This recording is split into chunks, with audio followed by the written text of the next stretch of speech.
He's an undying optimist, about Nigeria. But some Nigerians are saying we should actually change our national anthem and go back to the old one. That one seems to be leading us in the right direction. So we want to agree with that.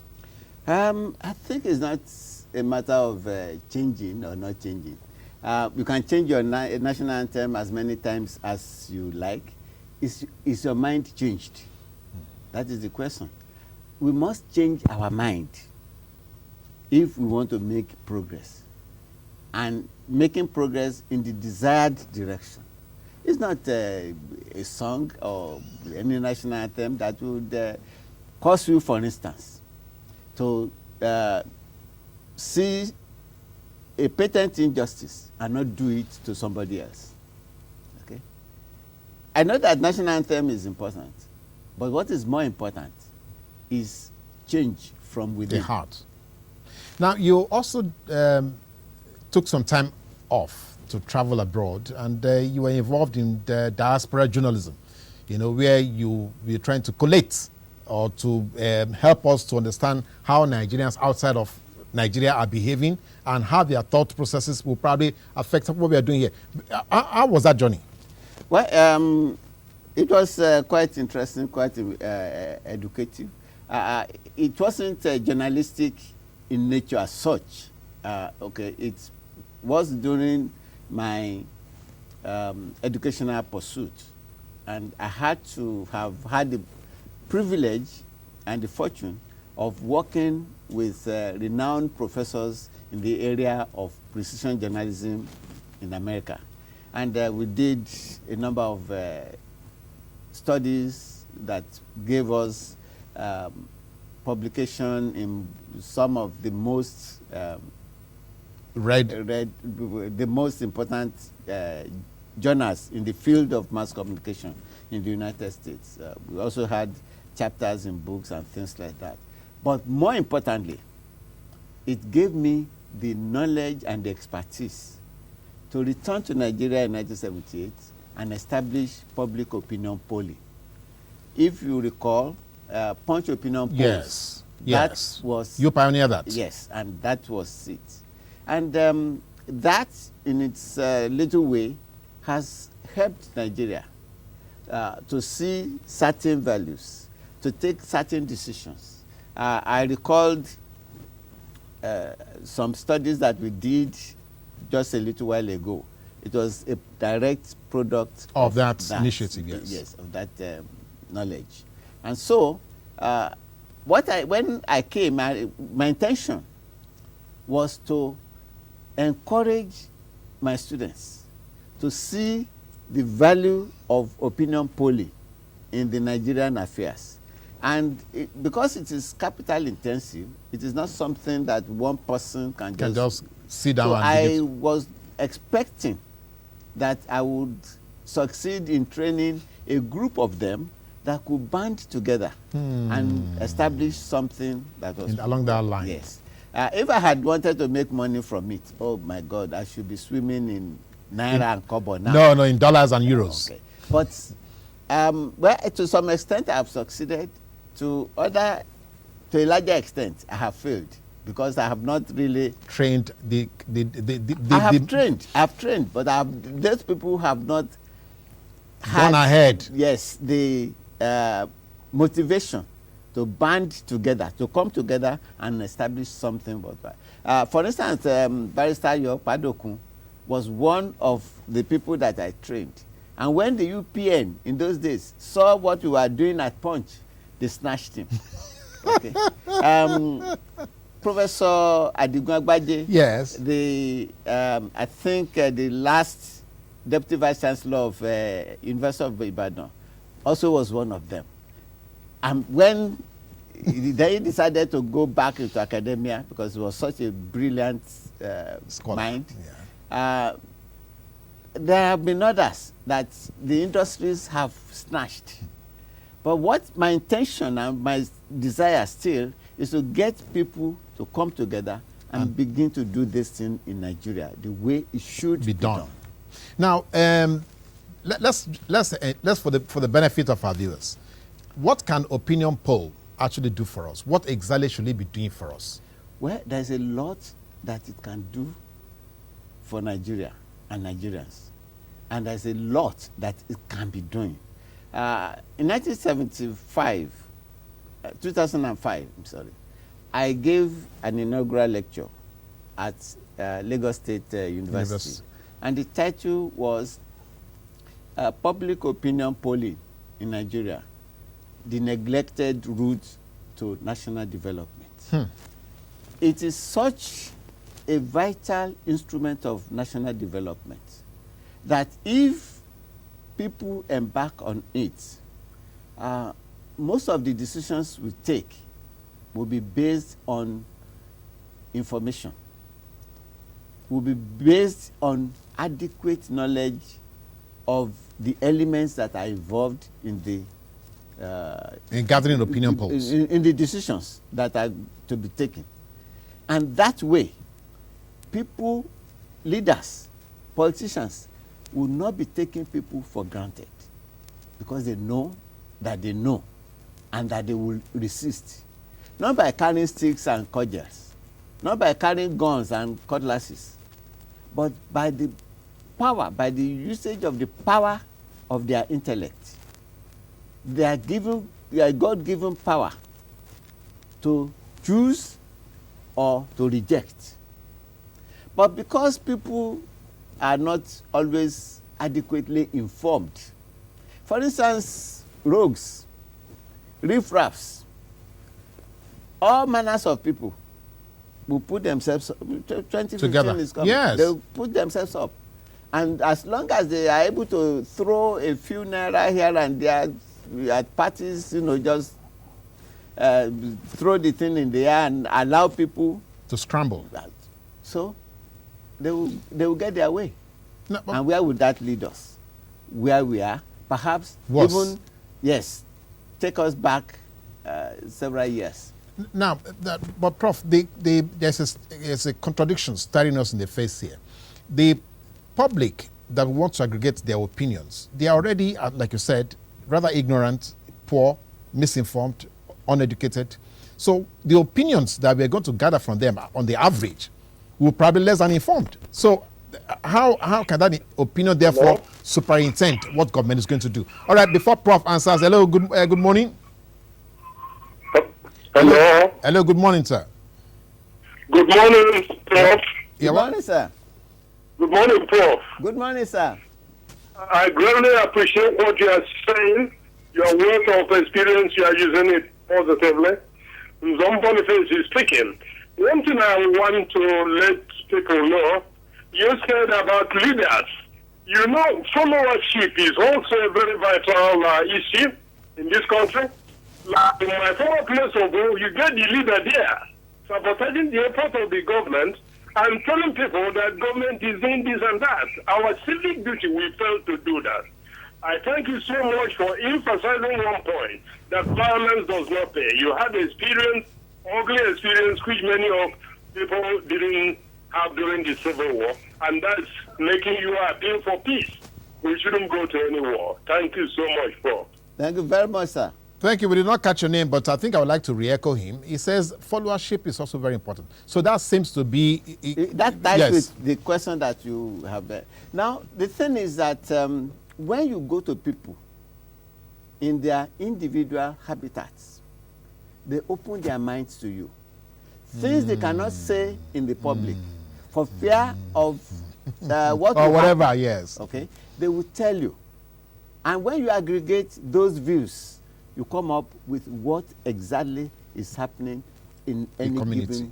Any community at any given time.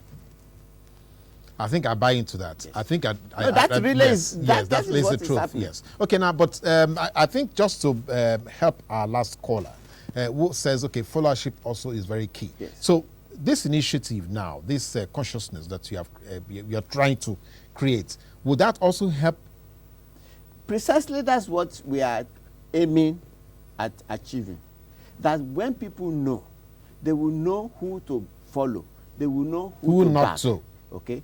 They will know when to take a promise and when not to take a promise. Let me give you an instance. Sometime back, when Chief M.K. Abiola of blessed memory was spearheading MPN in Ogun State. Okay? At that time, if you saw 7 people in any part of Ogun State, probably 5 or 6 of them are UPN. Will raise one finger indicating the MPN logo symbol. Okay? Only 1 or 2 will raise 2 fingers indicating the UPN symbol. But when the elections were conducted, the box in Abiola's own house, MPN lost. And of course, even his wives and the people in his house got the brunt of that, because he drove them out and things that even if they had voted for him, this result would not have been as woeful. So that tells you that beyond what people say outside in the inner recesses of their minds, they know what they want. Hello, sir. Hello, yeah, good morning. You're welcome. Good morning, sir. All right, go ahead.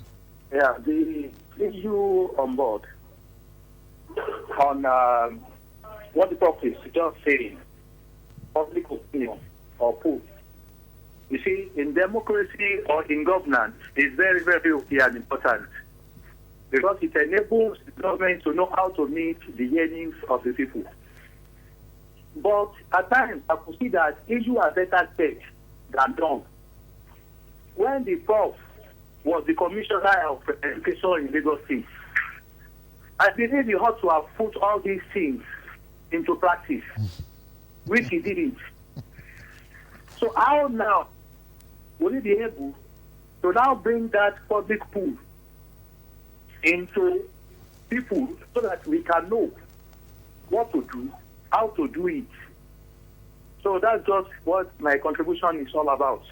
Well, thank you very much. Thank you. Let me quickly let you know that it is not everything that one does that one publicizes, particularly if you are working in an environment and within a structure like government, where you know so much and you cannot say so much.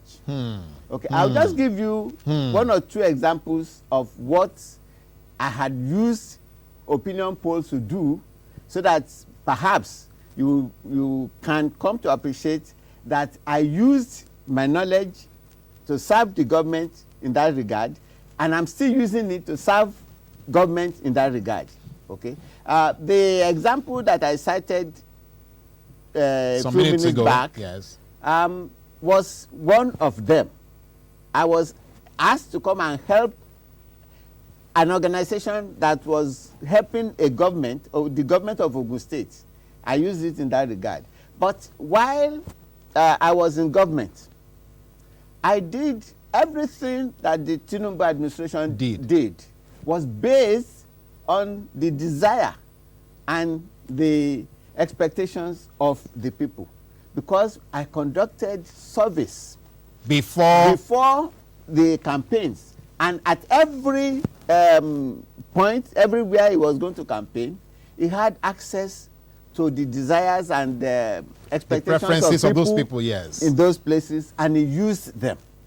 Okay, so there have been other times too, particularly even the present government of Lagos State is not working in isolation of or in darkness, in isolation of the knowledge of what the people of Lagos State desires. Yes, I see. Okay, now maybe what he was hoping to see would be what also you have regretted, the fact that you have not seen enough people banded together to make this actually, something very active. Now, so what can we do about that? Why is it difficult for us to move away, from the theoretical point to the practical point? Why is it difficult for even corporate Nigeria, as it were, those who have the money bags, those who have, investable funds? Why are they not buying into dreams like this? Well, again, I probably won't have all the answers. But my guess is that the same motivation that most people have to make money quick is militating against it. 2, the fact that some of us still have not come out of our petty ignorance, should I call it, or lack of knowledge, that a good thing can come out of Nigeria, is also militating against it. For instance, when I wanted to start this thing, the first place I took it to was the Daily Times, where I had worked before. all my life. Yes. Dr. Oguneyi, may he so rest in peace, who was in charge, told me that where they had contracted 2 Americans to come and do the same, and that when they came, they would let them know about me, and then so you can work with them. They could decide.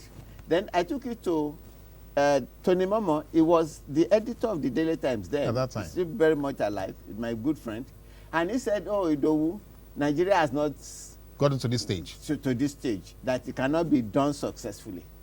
And I took it to Sam Amuka. Well, after telling him, he said, when can you start? And I said, well, maybe in about a month. He said, no, you are mad. You are mad. You are crazy. You are crazy. He held me by the hand and said, you have started. He asked how much we would need. I said, maybe about 100,000 to start. He took me to the chief accountant and said, oh, yeah. That day. He said he should give me 100,000.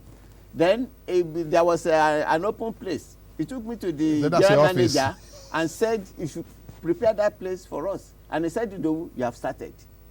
That same moment he got the information. Package, yes. That same moment we started Punch Opinion Polls. Today's the stress is history. So if people just desire to get the best, to look for the best, I don't think it should be such a great problem. For instance, before the last general elections, Covenant University did something like that. In fact, there is a standing unit now in Covenant University, which I'm also heading. And all the projections that we made were correct.